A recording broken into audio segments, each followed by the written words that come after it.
الحمد لله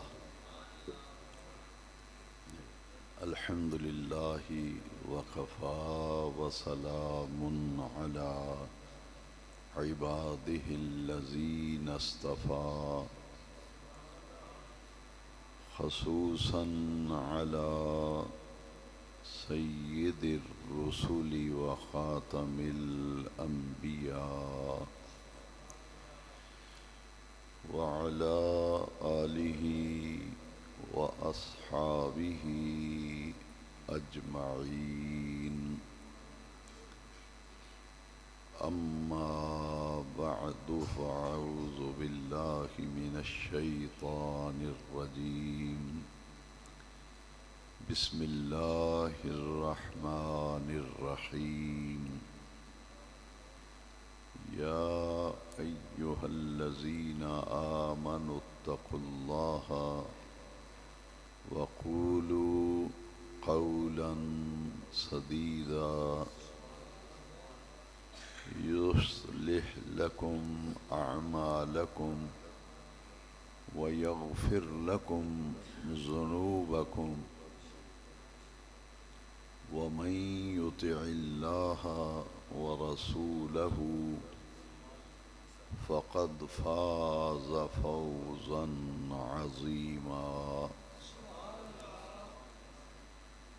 قال رسول الله صلى الله عليه وسلم من يزمن لي بين لحيته أزمن له الجنة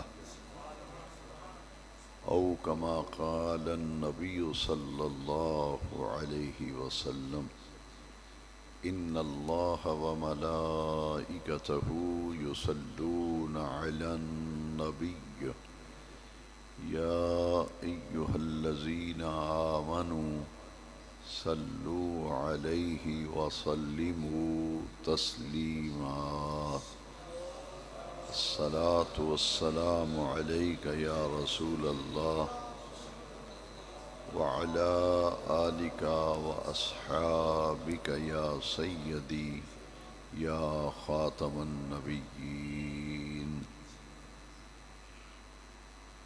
معزز و محترم سامعین و حاضرین کرام، ہر مہینے دین کی کچھ اہم باتیں سمجھنے کے لیے، دین سیکھنے کے لیے جامع مسجد گلزار حبیب میں ہم سب جمع ہوتے ہیں اور اپنے اصلاح کے لیے اور اپنی تربیت کے لیے ان باتوں کو قرآن و حدیث کی روشنی میں ہم سمجھنے کی کوشش کرتے ہیں جن کا تعلق ہماری روزمرہ زندگی کے ساتھ ہے۔ اللہ تعالیٰ نے ہر شخص کو زبان عطا فرمائی ہے اور ہر انسان کے دماغ میں، اس کے ذہن میں، دل میں مختلف قسم کے خیالات آتے رہتے ہیں۔ ہر انسان کے دل و دماغ میں جو خیالات آتے ہیں، جو باتیں دل و دماغ میں جنم لیتی ہیں، ان کے اظہار کے لیے اللہ تبارک و تعالی نے زبان عطا فرمائی ہے۔ یہ زبان ہر شخص کے دل و دماغ میں جو جذبات پیدا ہوتے ہیں، جو خیالات آتے ہیں، جو امنگیں انسان کے دل میں پیدا ہوتی ہیں، ان کی ترجمان زبان ہے۔ انسان اپنے اندر کی باتیں کسی کے سامنے رکھنا چاہے اور اپنے خیالات، اپنے تصورات، اپنے جذبات کسی کے سامنے رکھنا چاہے تو اس کے اظہار کے لیے اللہ تبارک و تعالی نے ہر شخص کو زبان عطا فرمائی۔ یہ زبان دوسرے اعضاء کی طرح اس کا استعمال بعض اوقات بہت بڑے فتنوں کو جنم لیتا ہے۔ اس لیے انسان کی زندگی میں اسے جتنے بھی فتنوں کا سامنا کرنا پڑتا ہے، جتنے بھی فتنوں کے ساتھ واسطہ پڑتا ہے، ان میں سے ایک بہت بڑا فتنہ جو ہے وہ ہے زبان کا فتنہ۔ انسان جب اپنی زبان سے کوئی جملہ، کوئی لفظ، کوئی بات کہہ دیتا ہے تو بسا اوقات اس نکلی ہوئی بات، ان نکلے ہوئے جملوں اور نکلے ہوئے الفاظ سے جو نتائج پیدا ہوتے ہیں، بسا اوقات ان کا سنبھالنا مشکل ہو جاتا ہے۔ اسی زبان میں وہ فتنے پیدا ہوتے ہیں کہ انفرادی اعتبار سے دیکھیں تب بھی اور اجتماعی اعتبار سے دیکھیں تب بھی زبان کا فتنہ اتنا بڑا فتنہ ہے جو کسی نہ کسی گھر کی تباہی کا سبب بنتا ہے۔ دو قریبی رشتہ داروں اور خونی رشتوں کے درمیان دوری اور عداوت کا سبب اور ذریعہ وہ بات بعض اوقات نکلتی ہے جو انسان کے منہ سے وہ دوریاں پیدا کرتی ہے، اختلاف پیدا کرتی ہے، جھگڑا پیدا کرتی ہے، فساد پیدا کرتی ہے۔ تو معلوم یہ ہوا کہ جہاں بہت سے فتنوں کا سامنا اور واسطہ انسان کو کرنا پڑتا ہے، ان میں سے ایک بہت بڑا فتنہ جو ہے وہ ہے زبان کا فتنہ۔ آج کے درس حدیث شریف میں زبان کی حفاظت کے عنوان پر قرآن و حدیث کی روشنی میں ہم یہ بات سمجھنے کی کوشش کریں گے کہ ہم بہت سے فتنوں، بہت سی خرابیوں، بہت سی پریشانیوں سے ہم بچ سکتے ہیں، اپنے ماحول کو اچھا کر سکتے ہیں اگر ہم اپنی زبان کی حفاظت کر لیں۔ دوسرے لفظوں میں زبان کے فتنے سے ہم خود بھی بچیں اور دوسروں کو بھی زبان کے فتنے سے بچائیں۔ نبی کریم صلی اللہ علیہ وسلم کی جس حدیث شریف پر آج ہم گفتگو کر رہے ہیں، میرے آقا کریم نے ان دو انگلیوں کے ساتھ، یہ شہادت والی انگلی اور اس کے برابر والی انگلی، دونوں انگلیوں سے نبی کریم صلی اللہ علیہ وسلم نے اپنی زبان مبارک کو پکڑا۔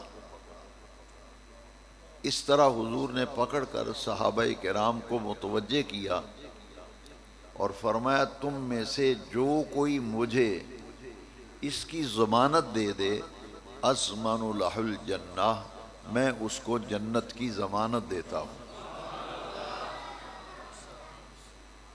زبان کی ضمانت سے مراد یہ ہے کہ زبان کے اچھا استعمال کی مجھے ضمانت دے دو، میں تمہیں جنت کی ضمانت دیتا ہوں۔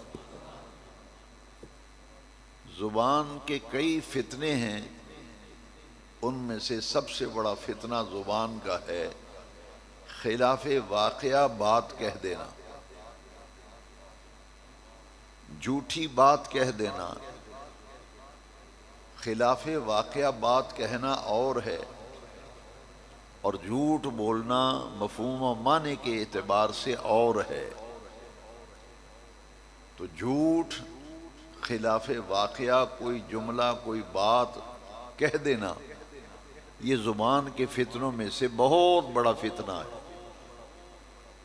مثال کے طور پر آپ کسی شخص کے بارے میں یہ کہتے ہیں کہ آپ کے معاملے میں فلاں آدمی یوں کہہ رہا تھا، حالانکہ اس نے اس کے متعلق کوئی ایسی بات ہی نہیں کی، یہ خلاف واقعہ بات ہوگی۔ کوئی بازار سے جھوٹی خبر گھڑ کر آدمی فتنہ پیدا کرے، دوریاں پیدا کرے اپنے مقاصد حاصل کرنے کے لیے، اسے کہتے ہیں خلاف واقعہ، کہ واقعہ ہوا ہی نہیں یا معاملہ کچھ اور تھا، اسے مرچ مسالہ لگا کر کے بات کو بگاڑ کر دوسرے لوگوں تک پہنچایا، اس سے معاشرے میں شکر رنجیاں پیدا ہوتی ہیں، دوریاں پیدا ہوتی ہیں، لڑائی جھگڑا اور فساد پیدا ہوتا ہے۔ اس لیے زبان کے فتنوں میں سے ایک بڑا فتنہ ہے جھوٹ، ایک بڑا فتنہ ہے خلاف واقعہ اور خلاف حقیقت بات کا کہہ دینا،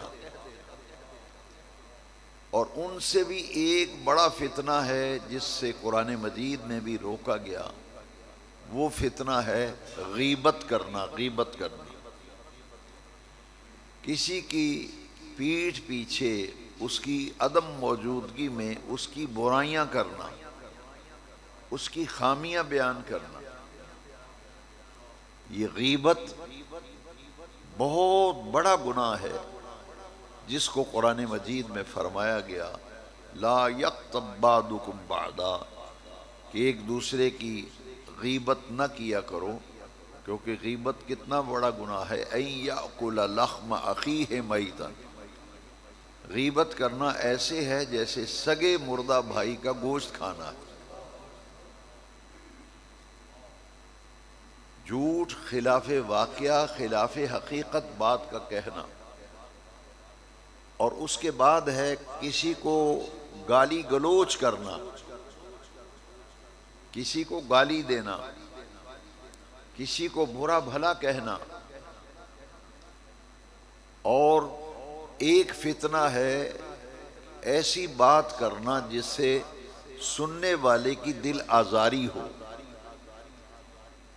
ایک زبان کا فتنہ یہ ہے کہ کسی کے سامنے ایسی بات کرنا جسے سن کر اس کی دل آزاری ہو، اس کا دل رنجیدہ ہو۔ اللہ کریم کے پیارے محبوب صلی اللہ علیہ وسلم فرمایا ان تمام چیزوں سے اپنی زبان کو بچانے کی مجھے ضمانت دے دو، میں مصطفیٰ تمہیں جنت کی ضمانت دیتا ہوں۔ ایک بڑی مشہور کہاوت ہے، پہلے تولو پھر بولو۔ یہ کہاوت ہے بظاہر، لیکن دین کی تعلیم کا خلاصہ اس کہاوت میں موجود ہے کہ ایسی بات نہ کہو کہ جس کا بعد میں سنبھالنا مشکل ہو جائے۔ ایک جھوٹ آدمی جب بولتا ہے اور وہ ثابت ہو جائے، سننے والے کو 1 2 4 5 10 مہینے بعد پتہ چلے کہ یہ تو صاحب نے جھوٹ بولا تھا، جھوٹی بات مجھے بتا دی، اب اس ایک جھوٹ کو بچانے کے لیے پھر اس کو کئی جھوٹ بولنے پڑیں گے۔ ایک جھوٹ سے بچنے کے لیے اس کو کئی جھوٹ بولنے پڑیں گے، یعنی فتنوں کا ایک دروازہ کھل جائے گا، اور وہ فتنے اس قدر پھیل جائیں گے کہ ان کا پھر جو انجام اور نتیجہ ہے اس کا سامنا کرنا بڑا مشکل ہو جاتا ہے۔ تو نبی کریم صلی اللہ علیہ وسلم نے زبان اقدس کو انگشتان مبارک سے پکڑ کر فرمایا تم اپنی زبان کی حفاظت کی مجھے ضمانت دے دو، میں تمہیں جنت کی ضمانت دیتا ہوں۔ غیبت کتنا بڑا گناہ ہے، چغل خوری، غیبت کتنا بڑا گناہ ہے کہ نبی کریم علیہ السلام تشریف لے جا رہے تھے کہ آپ اچانک اپنی سواری سے نیچے تشریف لے آئے، اور کھجور کی ایک ٹہنی منگوا کر حضور نے اس کے 2 ٹکڑے کیے.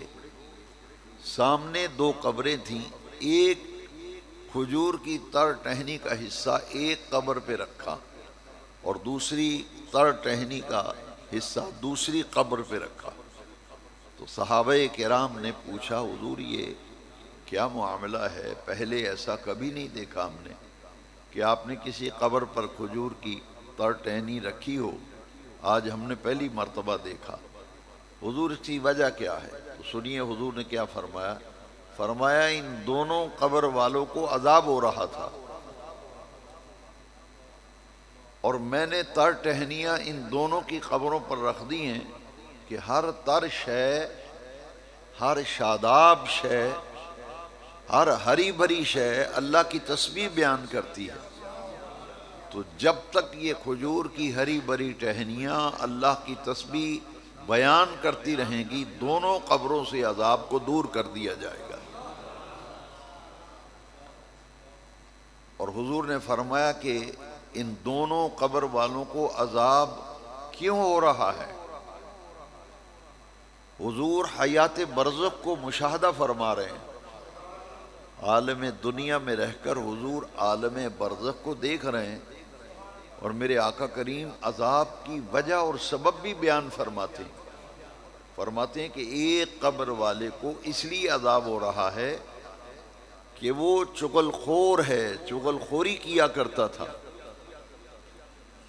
اور دوسرے کو عذاب اس لیے ہو رہا ہے کہ وہ اپنے آپ کو پیشاب کے چھینٹوں سے بچاتا نہیں تھا.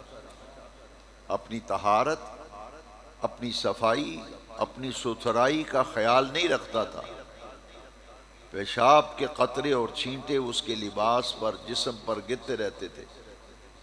وہ اپنی طہارت، اپنی صفائی اور ستھرائی کا خیال نہیں رکھتا تھا، یہاں تک کہ پیشاب کے چھینٹوں سے بھی اپنا دامن و لباس نہیں بچاتا تھا. اس وجہ سے اس کو عذاب ہو رہا ہے. دوسرے کو عذاب اس لیے ہو رہا ہے کہ وہ زبان کے فتنے میں مبتلا تھا اور وہ فتنہ چغل خوری تھا جس کی وجہ سے اسے عذاب قبر ہو رہا ہے. ہم جن گناہوں کو معمولی سمجھتے ہیں عام طور پر اسے لوگ نظر انداز کرتے ہیں. پیشاب کے چھینٹوں سے بچنا، لوگ اسے سمجھتے ہیں کوئی چھوٹا سا گناہ ہے، خیر ہے کوئی بات نہیں. جسم و لباس پہ خون پیشاب کے چھینٹے پڑے ہیں تو کوئی بات نہیں. چغل خوری انسان کرتا ہے تو وہ سمجھتا ہے یہ معمولی بات ہے. لیکن حضور کی اس حدیث شریف سے معلوم ہوا کہ جن وجوہات پر عذاب قبر ہوتا ہے، باب و اسبات عذاب القبر، مشکاۃ شریف میں یہ حدیث شریف ہے کہ دونوں قبر والوں کو عذاب کی وجہ حضور بیان فرماتے ہیں. تو معلوم ہی ہوگا کہ زبان کے فتنوں میں سے ایک فتنہ چغل خوری ہے، غیبت ہے، جھوٹ ہے، خلاف واقع ہے، کسی کو گالی دینا، کسی کو برا بھلا کہنا جس سے کسی کی دل آزاری ہو، یہ اللہ تعالیٰ کو سخت ناپسند ہے. حضرت ابو ذر غفاری رضی اللہ تعالیٰ عنہ حضور کے کتنے بڑے جلیل القدر صحابی تھے. اسماء الرجال کی کتابوں میں لکھا ہے کہ حضرت ابو ذر غفاری جو ہیں بڑے حسین و جمیل تھے، خوبصورت تھے. حسن و جمال ان کے چہرے سے نمایاں طور پر محسوس ہوتا تھا. ایک مرتبہ حضرت سیدنا بلال حبشی رضی اللہ تعالیٰ عنہ کے متعلق انہوں نے ایک بات کہہ دی، اور بات ان کے سامنے کہہ دی. اور وہ بات کیا تھی اسے میں کیا کہوں کہ آپ نے جو لفظ بولے تھے ان پر کون سا لفظ جو ہے وہ اس کا اطلاق ہوتا ہے. کوئی بہت بڑی گالی نہیں دی تھی حضرت بلال کو. حضرت ابو ذر غفاری نے کوئی اتنی بڑی گالی نہیں دی تھی جو معیوب ہو، بس ایک مختصر سی بات کہہ دی. وہ کیا تھی؟ انہوں نے کہا او کالی ماں کے بیٹے. حضرت بلال کو کیا کہا؟ او کالی ماں کے بیٹے، کیونکہ حبشے کے رہنے والے تھے حضرت بلال رضی اللہ عنہ. تو جو حبشے میں رہنے والے لوگ ہیں ان کے رنگ جو ہیں وہ انتہائی سیاہی مائل ہوتے ہیں، بلکہ سیاہ کلر ہوتا ہے، رنگ ہوتا ہے چہرے کا۔ تو اس نسبت سے چونکہ حبشی کے اولاد تھے حضرت بلال حبشی رضی اللہ تعالیٰ عنہ، تو انہوں نے حضرت ابو ذر غفاری کسی معاملے میں ان سے بات چیت ہو رہی تھی، تھوڑا سا تلخی میں آ کے کہتے ہیں او کالی ماں کے بیٹے۔ تو اس سے حضرت بلال رضی اللہ تعالیٰ عنہ کی دل آزاری ہوئی۔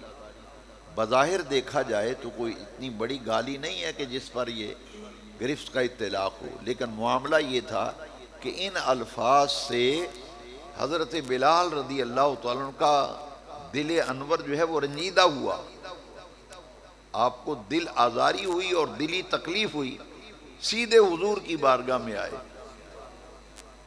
انہیں کچھ نہیں کہا کہ آتا پائی تک نوبت بہت پئی، اب آگے جواب میں انہوں نے بھی دو چار سنا دی، ایسا نہیں ہوا، کیونکہ یہ حضور کے تربیت یافتہ تھے۔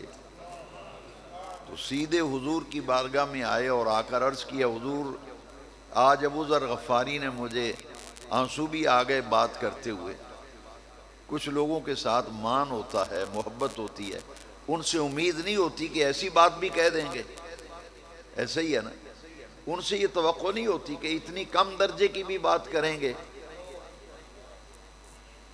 لہٰذا آنسو آئے اور کہا حضور ابو ذر نے آج مجھے یہ کہہ دیا ہے، کالی ماں دیا پترا۔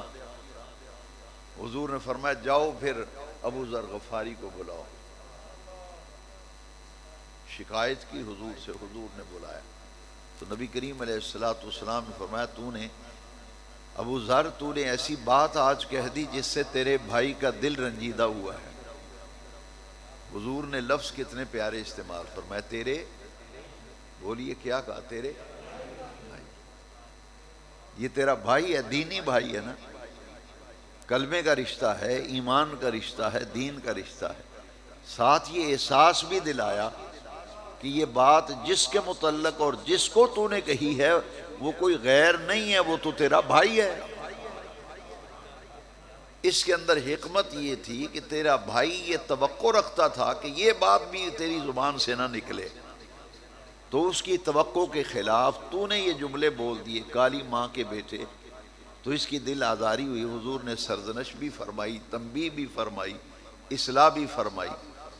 تو حضرت ابو ذر غفاری رضی اللہ تعالیٰ عنہ آپ دیدہ ہو گئے، پریشان ہوئے، معافی مانگی، آقا کریم صلی اللہ علیہ وسلم سے معذرت کی، اور حضرت ابو ذر غفاری رضی اللہ تعالیٰ عنہ حضرت بلال سے معذرت کرنے لگے۔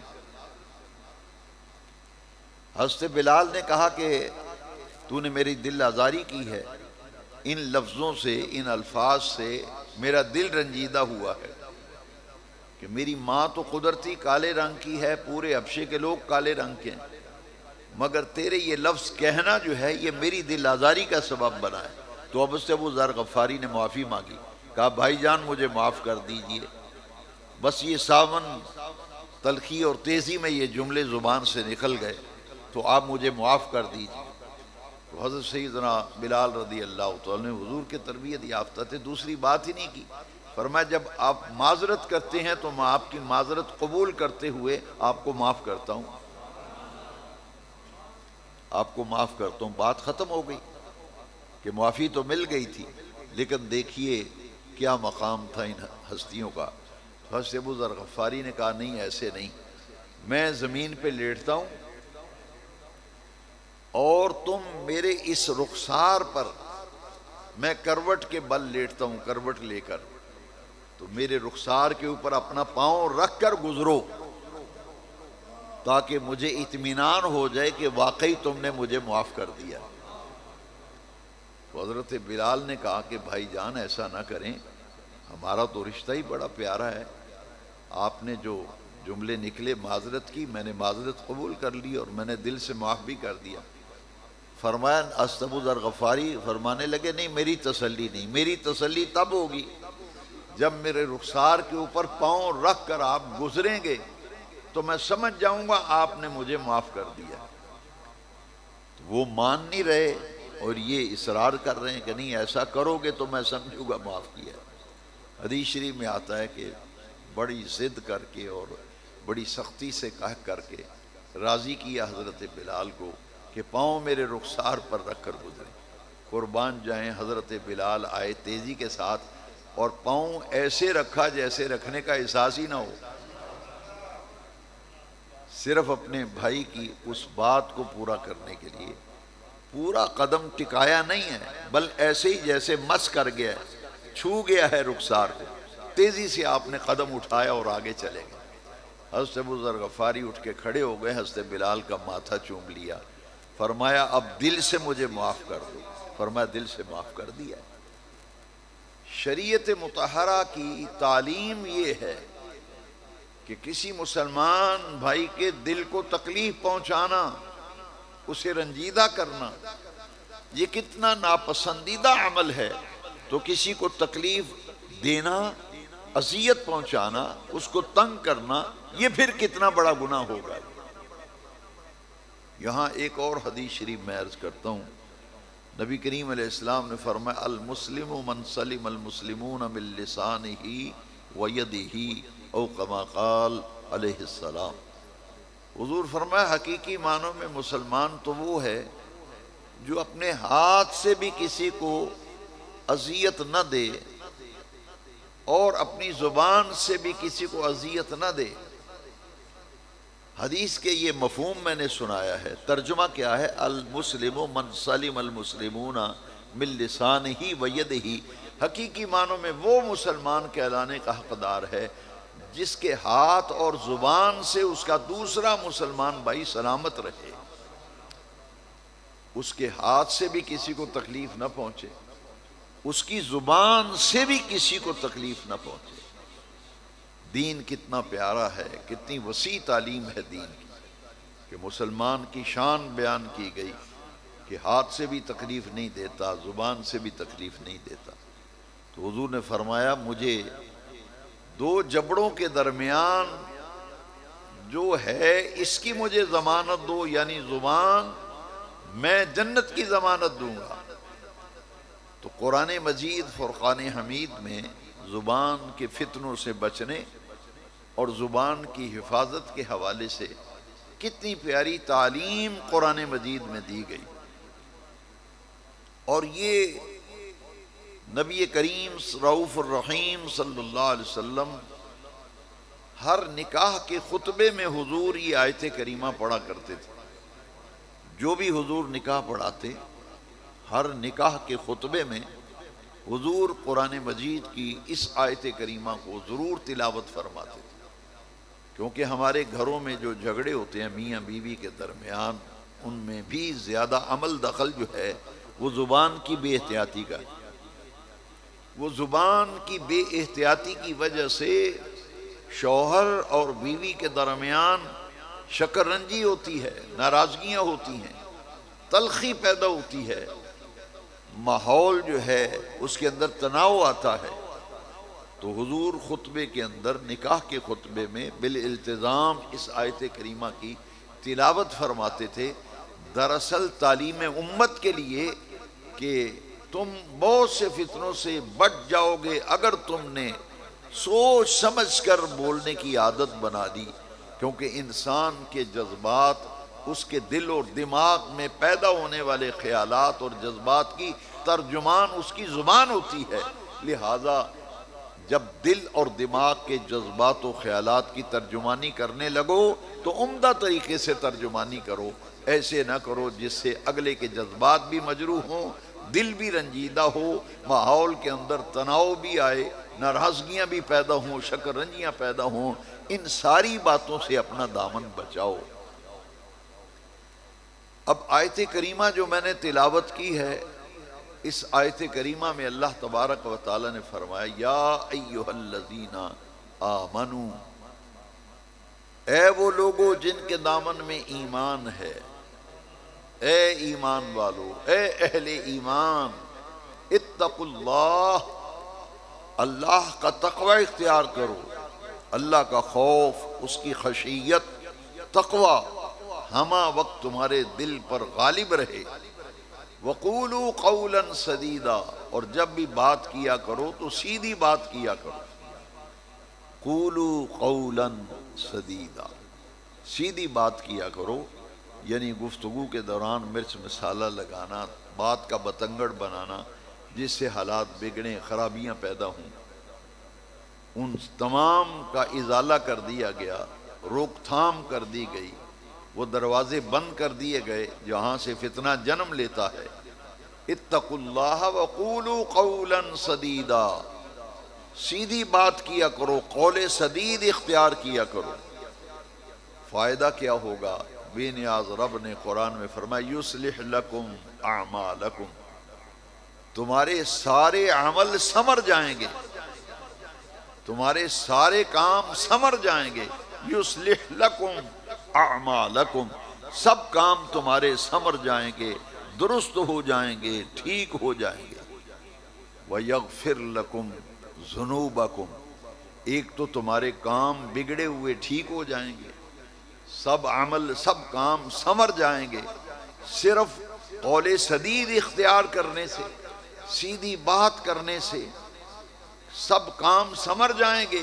وَيَغْفِرْ لَكُمْ ذُنُوبَكُمْ، اور تمہارے گناہوں کو پھر بخش دیا جائے گا۔ وَيَغْفِرْ لَكُمْ، اور تمہارے لیے بخش دے گا اللہ تعالیٰ تمہارے گناہوں کو۔ یغفر لکم ذنوبکم، تمہارے لیے بخشش ہوگی۔ کن سے بخشش؟ ذنوبکم، تمہارے گناہوں سے تمہیں معافی مل جائے گی، تمہاری مغفرت ہو جائے گی، تمہاری بخشش ہو جائے گی، بگڑے ہوئے کام سنور جائیں گے۔ یصلح لکم اعمالکم ویغفر لکم ذنوبکم۔ اور پھر ارشاد فرمایا اسی آیت کریمہ میں اگلا حصہ ہے، من یطع اللہ ورسولہ فقد فاز فوزا عظیما۔ پہلے دامن بچانے کا حکم دیا، زبان کی حفاظت، غیبت، جھوٹ، چغلی، گالی گلوچ، خلاف واقعہ بات، ان سے اپنا دامن بچانا۔ اور پھر آگے یہ حکم دیا گیا کہ اپنے ہر معاملے، میاں بیوی کو تلقین کی جا رہی، خطبہ نکاح میں تلاوت اس لیے کیا گیا کہ میاں بیوی سے کہا جا رہا ہے، بالخصوص اور بالعموم پوری امت کے لیے تعلیم ہے۔ خطبہ نکاح میں بھی جو پڑھا گیا تو پوری امت کو تلقین کی گئی، من یطع اللہ ورسولہ۔ یاد رکھو، جس نے ہر معاملے میں جب بھی کوئی تنازع ہوا، کوئی جھگڑا ہوا، معاملہ خراب ہوا، اس خراب معاملے میں جس نے اللہ اور اس کے رسول کا حکم مان لیا، من یطع اللہ ورسولہ، یہ دیکھو کہ اس معاملے میں اللہ کا کیا حکم ہے، اللہ کے رسول کا کیا حکم ہے۔ اپنے تمام معاملات میں یہ غور و فکر کرو کہ اس معاملے میں اللہ کا حکم کیا ہے، اللہ کے رسول کا حکم کیا ہے۔ تو جو اللہ اور اس کے رسول کے حکم مانے گا، فرمایا فقد فاز فوزا عظیما، اس نے بہت بڑی کامیابی کو حاصل کر لیا۔ فقد فاز، بس تحقیق وہ کامیاب ہو گیا، فوزا عظیما، ایسے کامیاب ہوا کہ اس نے بہت بڑی کامیابی کو حاصل کر لیا۔ وہ اپنی مراد کو پہنچا، وہ اپنی مراد کو پہنچا، اس نے اپنی منزل کو پا لیا، اس نے بہت بڑی کامیابی کو پا لیا، جس نے ہر معاملے میں اللہ اور اس کے رسول کے حکم کو مان لیا۔ اب ہماری بدقسمتی، یہ ساری خرابیاں جو ہیں، جہاں اور وجوہات ہیں، ان میں سے ایک بڑی وجہ زبان کا فتنہ، ایک بڑی وجہ زبان کا فتنہ ہے۔ آقا کریم صلی اللہ علیہ وسلم نے اس بات سے بھی منع کیا، جو آدمی لطیفے سناتے ہیں، کسی کو ہنسانے کے لیے خلاف واقعہ بات کرتے ہیں، تو حضور نے ارشاد فرمایا کہ جو خاموش رہا اس نے نجات پائی، جو خاموش رہا اس نے نجات پائی۔ جہاں چار یار دوست اکٹھے ہوں تو جو منہ میں آئے لطیفے بازی اور گالی گلوچ اور خلاف واقعہ، ایسے واقعات گھڑ گھڑ کے سنائے جائیں کہ اگلا آدمی ہنسے، ایسے لطیفے بنانا جس سے کسی کی دل آزاری ہو، کسی کی تلخی پیدا ہو، ان باتوں سے بھی شریعت مطہرہ نے منع فرمایا۔ حضور نے فرمایا رونا اپنی عادت بنا لو، ہنسا کم کیا کرو، رویا زیادہ کیا کرو، کیونکہ جو رونے والا ہوتا ہے اللہ تبارک و تعالی اس کی آخرت کو بہتر بنا دیتا ہے۔ رونا ہے تو اللہ کی یاد میں رو، رونا ہے تو قبر کو یاد کر کے رو۔ حضور نے فرمایا زیادہ ہنسا نہ کرو، زیادہ ہنسنے سے حضور نے منع فرمایا۔ ضرورت کے مطابق مسکراہٹ چہرے پہ لانے کے لیے خوش طبعی کرنا، یہ تو حضور سے ثابت ہے، حضور کے صحابہ سے بھی ثابت ہے، لیکن اس میں اس بات کو پیش نظر رکھا جائے کہ خلاف حقیقت بات نہ کی جائے، کیونکہ وہ پھر زبان کا فتنہ بنے گا، وہ پھر گناہ ہوگا، جس سے اور بہت سی خرابیاں پیدا ہوں گی، دوریاں پیدا ہوں گی، شکر رنجیاں پیدا ہوں گی۔ یہاں تک کہ اسلام نے کسی کو برے نام سے پکارنے اور بلانے سے بھی منع کیا ہے۔ وَلَا تَلْمِزُوا بِالْأَلْقَابِ، کسی آدمی کا وہ نام لینا جسے وہ پسند نہیں کرتا۔ ایک آدمی پسند نہیں کرتا کہ مجھے یہ لفظ میرے لیے بولا جائے، تو جو آدمی اس کے لیے وہ لفظ بولے گا، شریعت میں یہ بھی ناپسندیدہ بات ہے۔ تو خلاف واقعہ بات کرنا اور ان تمام باتوں سے دامن بچنا، خاموش رہنا، زیادہ خاموش رہنا۔ اور آپ آزما لیں، جب کوئی آدمی جھگڑا کرے، فساد کرے، لڑائی چلے گھر میں ہی، اگر ایک کی آپ 10 سنائیں گے تو بات بڑھے گی، ایک کی 10 سنانے کی عادت پڑے گی تو فتنہ فساد پیدا ہوگا۔ شریعت مطہرہ یہ کہتی قوت برداشت پیدا کرو، تحمل، بردباری، تحمل مزاجی، بردباری، قوت برداشت، یہ دین کی تعلیم ہے کہ آپ اسے برداشت کریں، اور ایک بات اگر سنی ہے تو اس کے جواب میں 2 باتیں نہ سنائیں بلکہ خاموش ہو جائیں۔ اگلا آدمی خود سوچنے پہ مجبور ہوگا کہ میں اس کے ساتھ کتنی زیادتی کر رہا ہوں۔ 10 باتیں سنائی ہیں، اس نے 10 باتوں کی جواب میں ایک بھی مجھے گالی نہیں دی، برا بھلا نہیں کہا، تلخی میں نہیں آیا۔ اس لیے حضور نے فرمایا جو خاموش رہا اس نے نجات پا لی۔ اور بزرگ لوگوں کی ایک اور بھی کہاوت ہے، ایک چپ 100 سکھ، ایک چپ 100 سکھ، خاموشی بہتر ہے۔ اور یہاں جو مجلس میں زیادہ گفتگو کرے، زیادہ باتونی ہو، اس کی قدر نہیں رہتی۔ یہ معاشرتی اعتبار سے ایک آدمی ہر وقت بولنے کی عادت ہے، اسے جہاں بیٹھے وہ نہ موقع بات کرنے کا، نہ اس کی عادت ہے بولے جا رہا ہے بولے جا رہا ہے، تو لوگ اس سے نفرت کرنے لگتے ہیں، اس سے جان چھوڑانے لگتے ہیں۔ اگر وہ آدمی مجلس میں آ کے بیٹھ جائے جو غیر ضروری طور پر بولتا رہتا ہے، دوسرے آدمی اتنے بدظن ہوتے ہیں کہ اٹھ کے چلے جاتے ہیں کہ اس کی عادت ہی ہے ایسی باتیں کرنا۔ پورے شہر کی وہ ایسے جیسے وہ اخبار کا تبصرہ نگار ہے، پورے بازار کی باتوں پہ تبصرہ کیا جا رہا ہے۔ خاص طور پر عورتوں میں یہ بات پائی جاتی ہے۔ اس لیے حضور نے فرمایا کہ میں نے معراج کی رات جب جنت کی سیر کی اور دوزخ کا مشاہدہ کیا، عذاب کی کیفیات کو دیکھا، تو حضور نے فرمایا دوزخ میں نے عورتوں کی کثرت کو دیکھا، مردوں کی نسبت دوزخ میں عورتیں زیادہ تھیں، حضور کی حدیث شریف ہے۔ اور حضور نے وجہ بھی بیان فرمائی کہ اپنے خامد کی ناشکری کی وجہ سے، خامد کی ناشکری کی وجہ سے، جتنی مرضی خامد سہولتیں دے گا تو اکثر و بیشتر الا ماشاء اللہ سب عورتیں ایسی نہیں ہیں۔ یہ ان کی بات ہے جن کی سرکار بات کر رہے ہیں۔ فرمایا خامد کی ناشکری کی وجہ سے ساری سہولتیں ہوگی، پھر عورت 2 لفظ بول کے گھر کا ستیہ ناش کر دیتی ہے، ماحول خراب کر دیتی ہے۔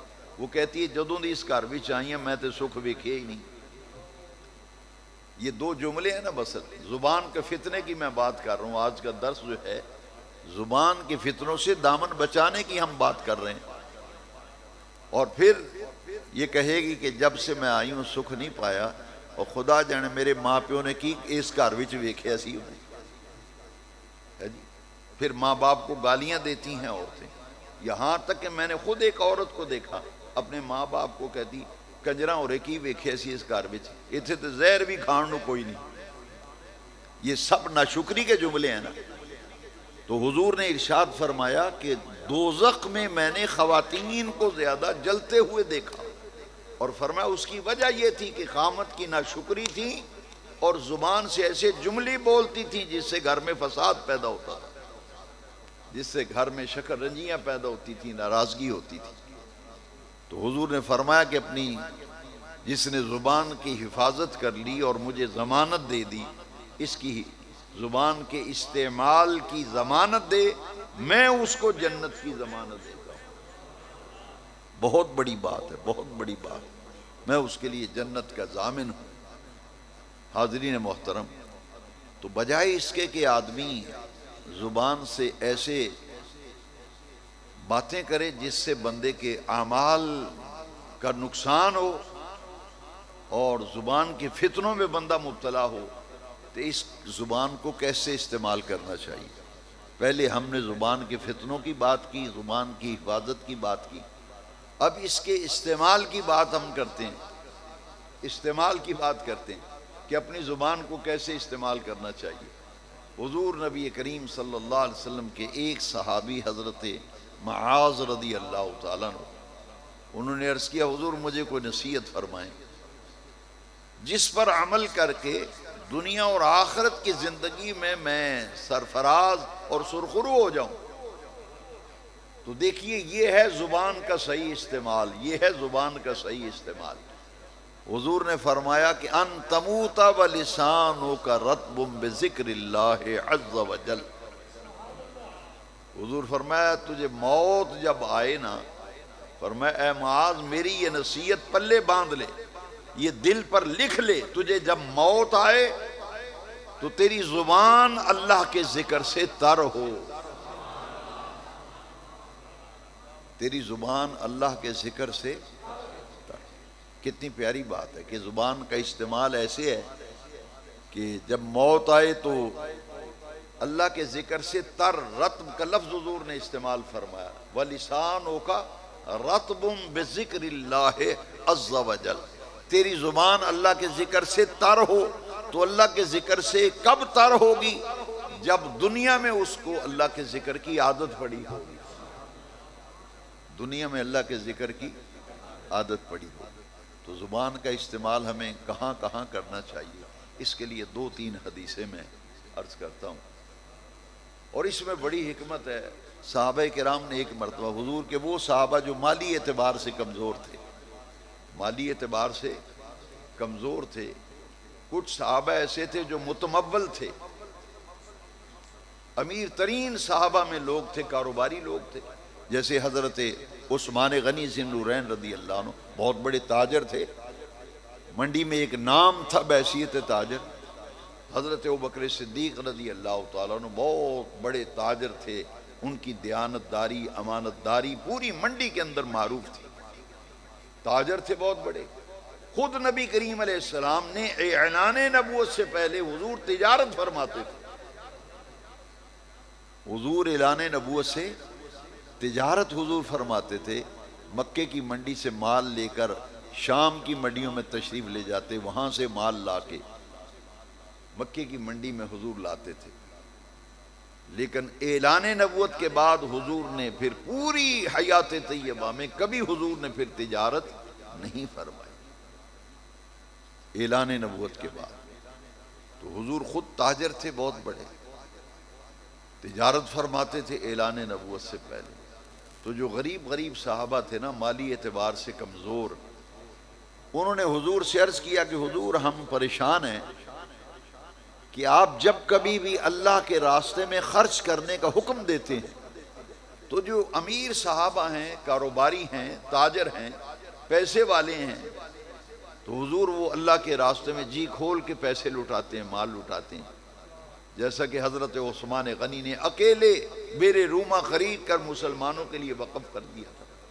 اکیلے عثمان غنی نے لشکر اسرت کا سارا خرچہ جوتوں کے تسموں سے لے کر، جوتوں کے تسموں سے لے کر سواریاں، اسلحہ، سامان خرد و نوش اور تمام فوجیوں کی وردیاں اور لباس، سارا خرچہ اکیلے عثمان غنی نے اٹھایا تھا۔ مسجد نبی کے لیے جگہ خرید کر عثمان غنی نے دی تھی۔ حضرت ابوبکر صدیق گھر کا سارا مال لے آئے تھے۔ تو صحابہ نے، جو غریب صحابہ تھے، مالی اعتبار سے کمزور تھے، انہوں نے کہا حضور یہ جب خرچ کرتے ہیں تو حضور ہم پریشان ہیں، ہم یہ سوچتے ہیں کہ ہم تو پیچھے رہ جاتے ہیں، ہم پیچھے رہ جاتے ہیں۔ انفاق فی سبیل اللہ، اللہ کے راستے میں مال خرچ کرنے کا جو اجر ان لوگوں کو ملتا ہے، ہم اس سے محروم رہتے ہیں اپنی مالی کمزوریوں کے باعث۔ تو حضور مسکرائے اور مسکرا کے فرمایا تمہیں ایسا عمل نہ بتاؤں، اگر وہ تم عمل کرو تو ایک مالدار آدمی ایک دن میں جتنا خرچ کرے گا اللہ کے راستے میں تمہیں اس سے برابر نہیں، اس سے بھی زیادہ ثواب ملے گا۔ تو صحابہ کرام کے چہرے کھل اٹھے، آقا بڑی کرم نوازی، بندہ پروری، اگر یہ کرم فرما دیں، کوئی ایسا عمل بتا دیں کہ ہم ان سے بڑے نہ ان کے برابر ہی چلو ہو جائیں۔ حضور نے فرمایا نہیں، ان ایک دن میں ایک مالدار آدمی جتنا خرچ کرے گا اس سے بھی کہیں زیادہ تمہیں ثواب ملے گا اگر تم یہ عمل کر لو۔ تو حضور نے کیا عمل بتایا؟ حضور نے فرمایا ہر نماز کے بعد 33 مرتبہ سبحان اللہ، 33 مرتبہ الحمدللہ، 34 مرتبہ اللہ اکبر پڑھ لے۔ فرمایا تمہیں ایک مالدار آدمی اگر اللہ کے راستے میں مال لگاتا ہے، خرچ کرتا ہے، مسجد کے لیے جگہ خرید کے دیتا ہے، کسی رفاع عامہ کے کام کرتا ہے، درخت لگاتا ہے، پانی کا ذریعہ لوگوں کے لیے بناتا ہے، کوئی بھی کام کرتا ہے نیکی کا، خرچ کرتا ہے، خرچ انفاق فی سبیل اللہ، تو ایک خرچ کرنے والے کو جو ثواب ملے گا یہ کلمات پڑھنے سے اس سے کہیں زیادہ تمہیں ثواب ملے گا۔ صحابہ کرام خوش ہو گئے۔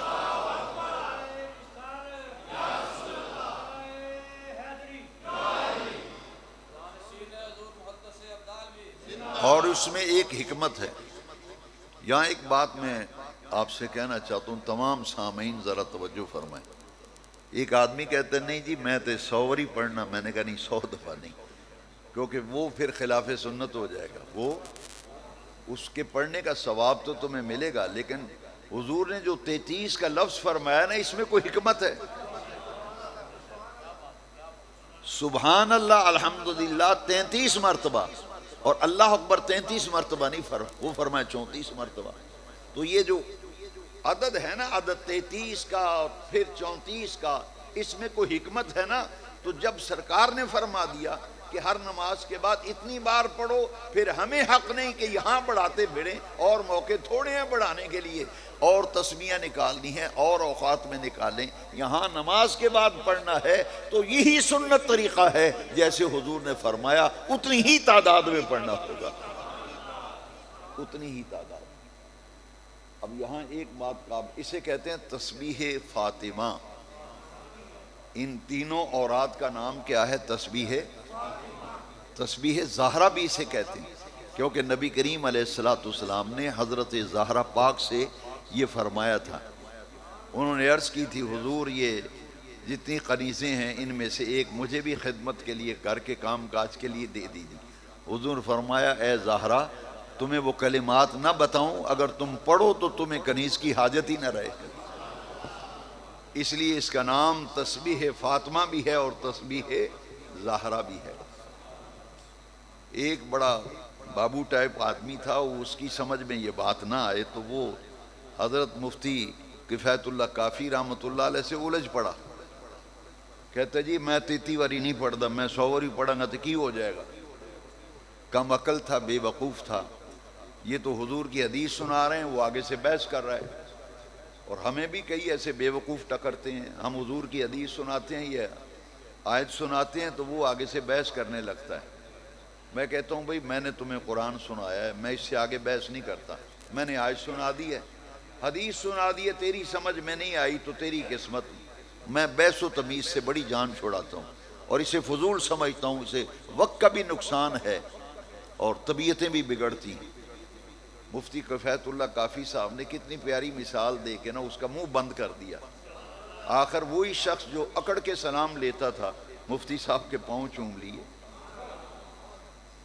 آپ نے فرمایا جیڑا جندرا اس چابی نال کھلدا ہوئے جیڑے 3 دندے ہون تے جے 5 دندیاں والی چابی لے کے وہ تالا کھولیے کھلدا ہے۔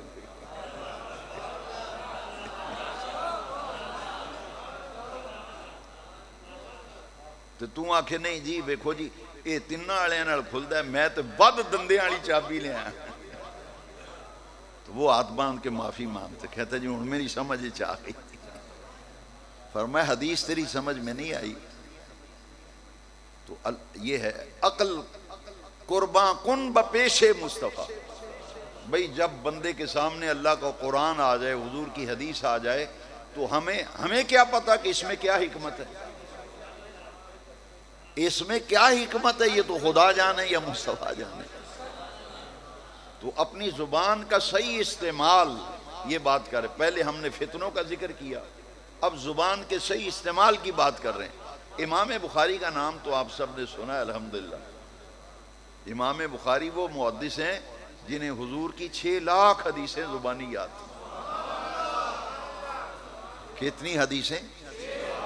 6 لاکھ حدیثوں کا حافظ الحدیث حضرت امام بخاری۔ انہوں نے جب بخاری شریف لکھی نا تو پہلا چیپٹر، جو پہلا باب بخاری کا باندھا وہ ہے کتاب الایمان، اور بخاری شریف کی پہلی حدیث ہے، یہ یاد رکھے، پہلی حدیث بخاری کی، انما الاعمال بالنیات، اعمال کا دار و مدار نیتوں پر ہے،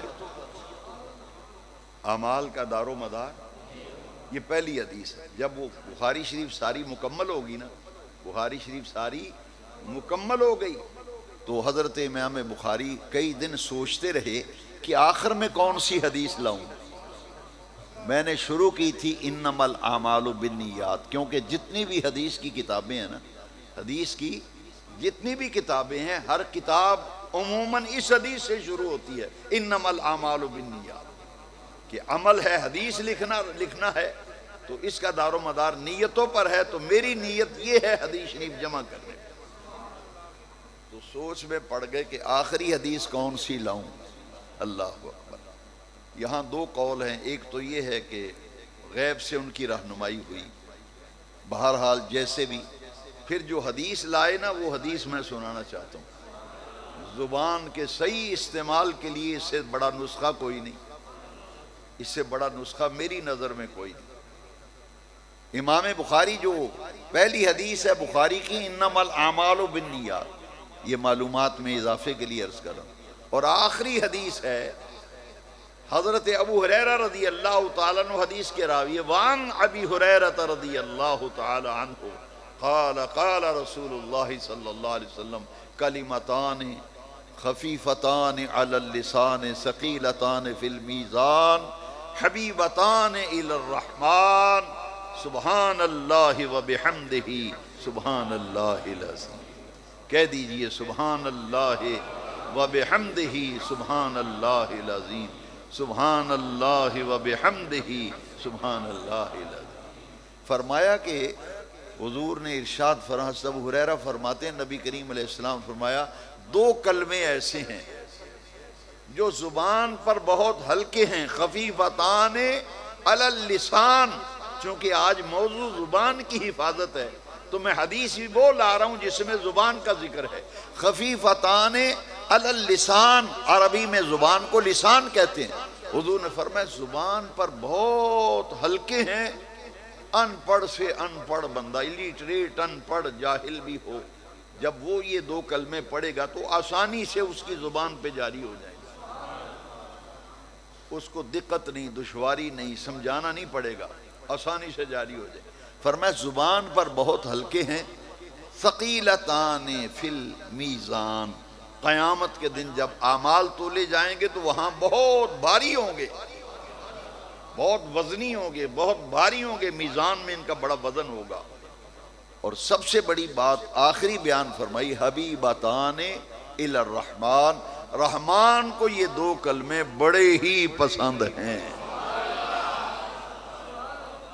ایمان سے بتاؤ لطف نہیں آیا؟ حضور نے یہ جملے بول کے ہمارے دلوں کو سکون عطا کر دیا۔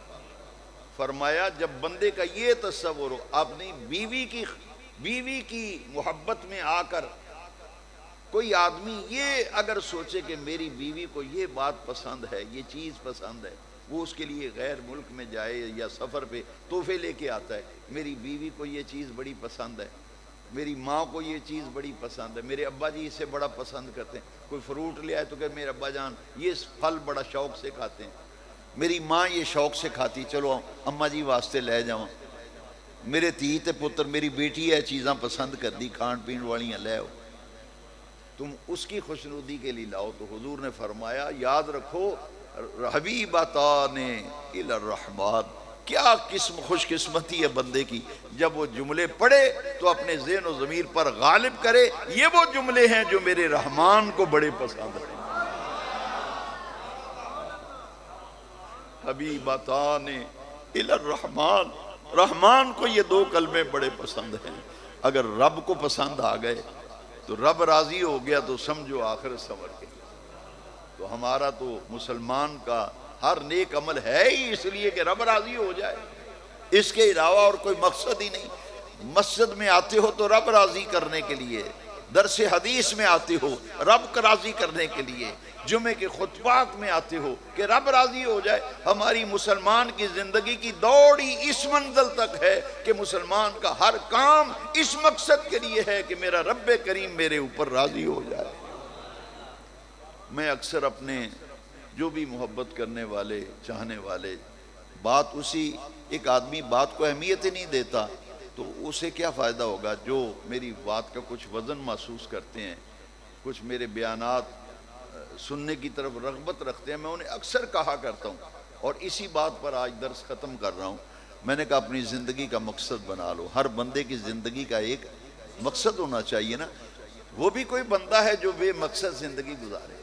میں اپنے نوجوانوں اپنے بچوں سے عزیزوں سے بھی کہا کرتا ہوں تم جوان ہو، ہم تو بوڑھے ہو گئے، لوگ بڑھاپے میں جب چلے جاتے ہیں اس وقت پھر ہاتھ ملتے ہیں کاش جوانی میں یہ کام کر لیتے۔ اب تمہارا وقت ہے تو آؤ اپنی زندگی کا ایک مقصد بناؤ، بے مقصد زندگی نہ گزارو۔ میں ہر بیٹے سے کہوں گا، ہر بیٹی سے کہوں گا، ہر نوجوان سے کہوں گا، بزرگ تو الحمدللہ اللہ تعالیٰ کی توفیق سے جو اس نیکی کے راستے پہ ہی ہیں، اللہ انہیں مبارک کرے، لیکن یاد رکھو زندگی کا ایک مقصد بنا لو، بے مقصد زندگی نہ گزارو۔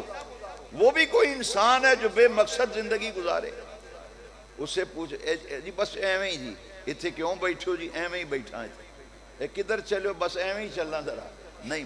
مسلمان ایویں زندگی نہیں گزارتا، مسلمان کو زندگی کا زندگی کے ایک ایک قدم کا مقصد ہے۔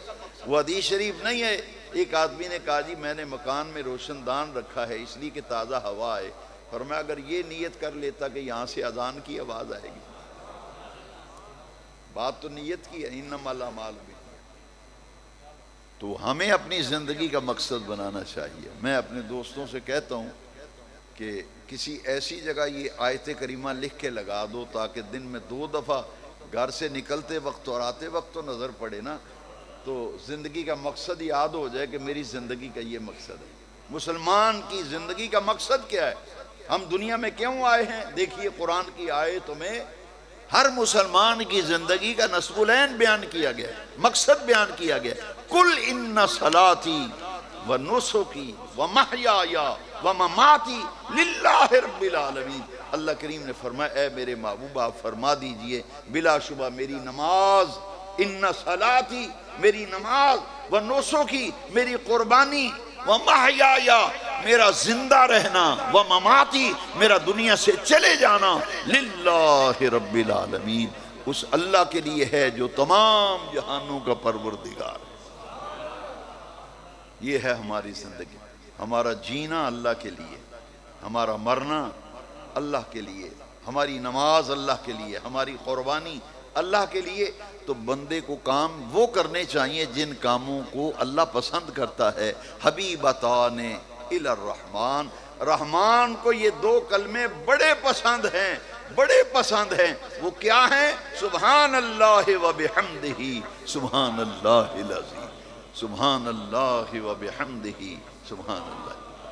یہ چلتے پھرتے دوران سفر جب بھی موقع ملے، طبیعت رغبت کرے، جب دل چاہے اللہ کا ذکر کرنے کو تو پھر اس وقت یہ ذکر کیا کرو، کیونکہ رحمان کو یہ بڑے پسند ہیں۔ زبان پر آسانی سے جاری ہو جاتے ہیں، میزان میں ان پہ بڑا وزن ہوگا۔ اور زبان کے صحیح استعمال کے لیے ایک اور حدیث شریف میں ضروری سمجھتا ہوں، کیونکہ میں نے ابھی عدد کا ذکر کیا، 33 کا عدد، سبحان اللہ الحمدللہ 33 مرتبہ، 34 مرتبہ اللہ اکبر، یہ تسبیح زہرا بھی ہے، تسبیح فاطمہ بھی کہتے ہیں۔ اور اس میں 100 کا عدد حضور نے اپنی زبان اقدس سے فرمایا۔ قرآن میں تو بس اتنا حکم آ گیا نا کہ اے ایمان والو اپنے اللہ کو بہت زیادہ یاد کیا کرو، یا ایھا الذین آمنوا اذکروا اللہ ذکرًا کثیرا، اپنے اللہ کا بہت زیادہ ذکر کیا کرو۔ فسبحوہ بکرۃ واصیلا، سورج نکل رہا ہو تب بھی پڑھا کرو سبحان اللہ سبحان اللہ سبحان اللہ، اور سورج غروب ہو رہا ہو تب بھی پڑھا کرو سبحان اللہ سبحان اللہ سبحان اللہ۔ یہ تو قرآن کی آیت ہے، وَتُسَبِّحُوهُ بُكْرَةً وَأَصِيلًا، صبح و شام اللہ کی پاکی بیان کرو، اللہ کی تسبیح بیان کرو۔ تسبیح سے مراد سبحان اللہ ہے۔